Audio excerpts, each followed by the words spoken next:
கம கம கம கமன்னு இருக்கும். சரி, உடம்ப இவ்வளோ சுத்தமாக வச்சுக்கிறோமே, மனசை எப்படி சுத்தமாக வச்சுக்கிறது? என்னைக்காவது யோசிச்சிருக்கிறோமா?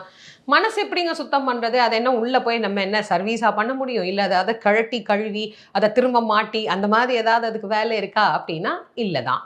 அப்போ மனசை சுத்தமா வச்சுக்கிறதுக்குன்னு ஏதாவது ஒரு விஷயம் பெரியவங்க சொல்லியிருப்பாங்க இல்லையா? அது என்ன அப்படின்னா, மனதை தூய்மைப்படுத்துவதற்கு இறைவனுடைய அருளாளர்கள் அருளிச் செய்திருக்கக்கூடிய இது போன்ற பதிகங்களை, பாடல்களை பாராயணம் செய்தால் மனம் தூய்மையாகும்.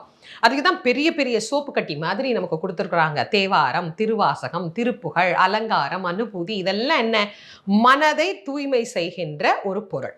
இந்த மனதை தூய்மை பண்ணணும் அப்படின்னா என்ன செய்யணும்? எப்படி சோப்பு போட்டு நம்ம குளிக்கிறோமோ அது மாதிரி இந்த மனதிற்குள்ளே இவை உருப்போட்டு கொண்டே இருக்க வேண்டும். இதை நாம் படித்து கொண்டே இருக்க வேண்டும். அதுல மிக முக்கியமானது இந்த கந்தர் அனுபூதி.